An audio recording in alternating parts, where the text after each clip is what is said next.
अयोध्या कांड 119वां सर्ग।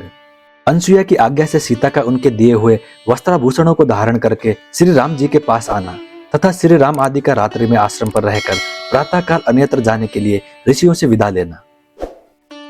धर्म को जानने वाली अनसुया ने उस लंबी कथा को सुनकर मिथिलेश कुमारी सीता को अपनी दोनों भुजाओं से अंक में भर लिया और उनका मस्तक सूंघकर कहा, बेटी, तुमने सुस्पष्ट अक्षर वाले शब्दों में यह विचित्र एवं मधुर प्रसंग सुनाया।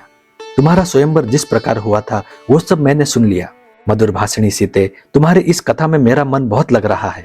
तथापि तेजस्वी सूर्यदेव रजनी की शुभ बेला को निकट पहुंचाकर अस्त हो गए। जो दिन में चारा चुगने के लिए चारों ओर छिटके हुए थे, वे पक्षी अब संध्या काल में नींद लेने के लिए अपने घोंसलों में आकर छिप गए हैं। उनकी यह ध्वनि सुनाई दे रही है। ये जल से भीगे हुए वलकल धारण करने वाले मुनि, जिनके शरीर स्नान के कारण आर्द्र दिखाई देते हैं, जल से भरे कलश उठाए एक साथ आश्रम की ओर लौट रहे हैं। महर्षि अत्रि ने विधि पूर्वक अग्निहोत्र संबंधी होम कर्म संपन्न कर लिया है। अतः वायु के वेग से ऊपर का उठा हुआ यह कबूतर के कंठ की भांति श्याम वर्ण का धूम दिखाई दे रहा है। अपने इंद्रियों से दूर देश में चारों ओर जो वृक्ष दिखाई देते हैं, वे थोड़े पत्ते वाले होने पर भी अंधकार से व्याप्त हो घनीभूत हो गए हैं। अतएव दिशाओं का भान नहीं हो रहा है। रात को विचरने वाले प्राणी, उल्लू आदि सब और विचरण कर रहे हैं तथा ये तपोवन के मृग, पुण्य क्षेत्र स्वरूप आश्रम के वेदी आदि विभिन्न प्रदेशों में सो रहे हैं। सीते, अब रात हो गई, वो नक्षत्रों से सज गई है। आकाश में चंद्रदेव चांदनी की चादर ओढ़े उदित दिखाई देते हैं। अतः अब जाओ, मैं तुम्हें जाने की आज्ञा देती हूँ। जाकर श्री रामचंद्र जी के सेवा में लग जाओ। तुमने अपनी मीठी मीठी बातों से मुझे भी बहुत संतुष्ट किया है। बेटी मिथिलेश कुमारी, पहले मेरी आंखों के सामने अपने आप को अलंकृत करो। इन दिव्य वस्त्र और आभूषणों को धारण करके इनसे सुशोभित हो मुझे प्रसन्न करो। यह सुनकर देव कन्या के समान सुंदरी सीता ने उस समय उन आभूषणों से अपना श्रृंगार किया और अनसुया के चरणों में सिर झुकाकर प्रणाम करने के अनंतर वे श्री राम के सम्मुख गई।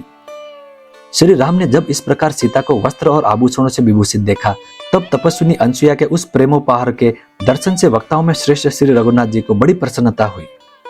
उस समय मिथिलेश कुमारी सीता ने तपस्विनी अनसुया के हाथ से जिस प्रकार वस्त्र, आभूषण और हार आदि का प्रेमोपहार प्राप्त हुआ था, वो सब श्री रामचंद्र जी से कह सुनाया।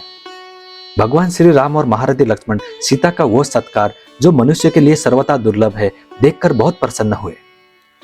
तदंतर समस्त तपस्वी जनों से सम्मानित हुए रघुकुल नंदन श्री राम ने अनसुया के दिए हुए पवित्र अलंकार आदि से अलंकृत चंद्रमुखी सीता को देखकर बड़ी प्रसन्नता के साथ वहां रात्रि भर निवास किया। वो रात बीतने पर जब सभी वनवासी तपस्वी मुनि स्नान करके अग्निहोत्र कर चुके, तब पुरुष से श्री राम और लक्ष्मण ने उनसे जाने के लिए आज्ञा मांगी। तब वे धर्मपरायण वनवासी तपस्वी उन दोनों भाइयों से इस प्रकार बोले, रघुनंदन, इस वन का मार्ग राक्षसों से आक्रांत है। यहाँ उनका उपद्रव होता रहता है। इस विशाल वन में नाना रूपधारी नरभक्षी राक्षस तथा रक्तभोजी हिंसक पशु निवास करते हैं। राघवेंद्र, जो तपस्वी और ब्रह्मचारी यहाँ अपवित्र अथवा असावधान अवस्था में मिल जाता है, उसे वे राक्षस और हिंसक जंतु इस महान वन में खा जाते हैं। अतः आप उन्हें रोकिए, यहाँ से मार भगाइए। रघुकुल भूषण, यही वो मार्ग है जिससे महर्षि लोग वन के भीतर फल मूल लेने के लिए जाते हैं। आपको भी इसी मार्ग से इस दुर्गम वन में प्रवेश करना चाहिए। तपस्वी ब्राह्मणों ने हाथ जोड़कर जब ऐसी बातें कही और उनकी मंगल यात्रा के लिए स्वस्ति वाचन किया, तब शत्रुओं को संताप देने वाले भगवान श्री राम ने अपनी पत्नी सीता और भाई लक्ष्मण के साथ उस वन में प्रवेश किया, मानो सूर्यदेव मेघों की घटा के भीतर घुस गए हों।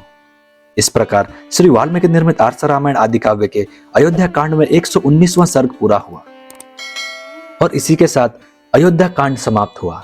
मैं उम्मीद करता हूं श्री राम जी आपकी सारी मनोकामनाएं पूरी करें। जय श्री राम, जय हनुमान।